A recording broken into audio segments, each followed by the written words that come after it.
প্রিয় ভাইয়েরা। তাহলে নেতাকে আস্থার জায়গা তৈরি করে নিতে হয়। রাসূল সাল্লাল্লাহু আলাইহি ওয়াসাল্লাম এটা ধীরে ধীরে তৈরি করেছেন। আপনারা জানেন যে উনি নবুয়তের আগে পার্টনারশিপে বিজনেস করতেন খাদিজা রাদিয়াল্লাহু তাআলা আনহার সাথে, মানে খাদিজা রাদিয়াল্লাহু তাআলা আনহার ইনভেস্টমেন্ট আর উনি শ্রম দিতেন।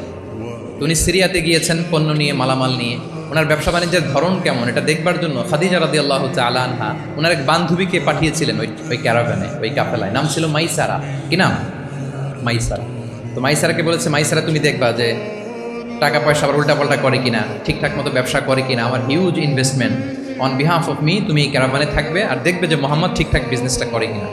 আল্লাহু আকবার। মাইসারা এই সফর শেষে এসে খাদিজা রাদিয়াল্লাহু তাআলা আনহার কাছে এমন পজিটিভ রিভিউ দিয়েছে, এই রিভিউ শুনেই খাদিজা রাদিয়াল্লাহু তাআলা আনহা বিষ্ণু ইসলামকে বিয়ে করার জন্য রাজি হয়ে গেছে। আলহামদুলিল্লাহ। মাইসারা এসে রিভিউ দিতে লাগলো যে মোহাম্মদ সে সবার চেয়ে আলাদা সাল্লাল্লাহু আলাইহি ওয়াসাল্লাম। তার ওঠা বসা, তার চলন বলন, তার কথন, তার ডিলিংস, তার লেনদেন সব আলাদা, অসাধারণ তিনি। আল্লাহু আকবার। তিনি অসাধারণ।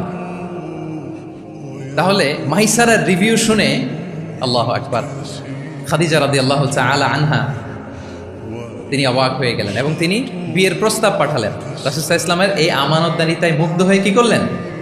বিয়ের প্রস্তাব পাঠালেন। তাহলে কি পরিমাণে ট্রাস্টওয়ার্থিনেস ওনার ছিল। এবং মজার ব্যাপার, আরও মজার ব্যাপার হচ্ছে মক্কার কুরাইশরা, মক্কার লোকেরা রাসূল সাল্লাল্লাহু আলাইহি ওয়াসাল্লামের কাছে এসে আমানতের সম্পদ গচ্ছিত রাখতো। আবু জাহেলের কাছে রাখতো না, উতবা, শাইবা, ওয়ালিদ ইবনে মুগিরা কারো কাছে রাখতো না।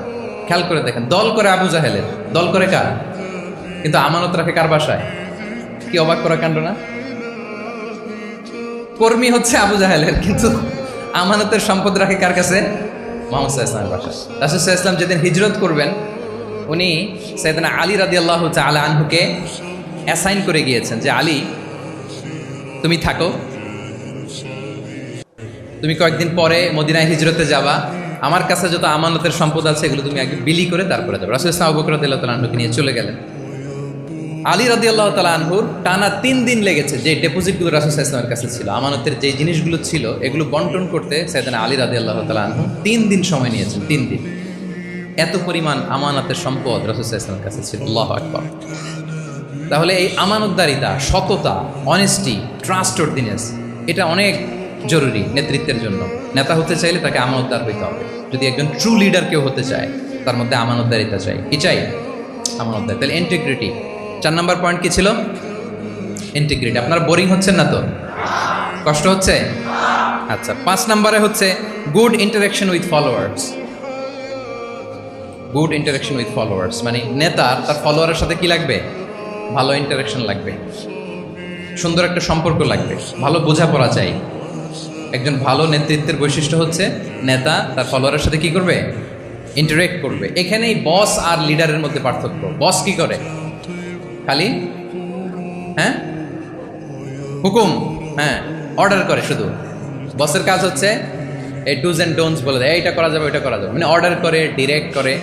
কিন্তু লিডার কি করে? গাইড করে, মেন্টরিং করে, ইন্সপায়ার করে, মোটিভেট করে। So here is the difference between leader and boss. তাহলে বসই হওয়া যাবে না। নেতা হইতে চাইলে বসই হওয়া যাবে না। You have to interact with your followers. আপনার ফলোয়ারের সাথে ইন্টারাকশন লাগবে, তবেই আপনি নেতা।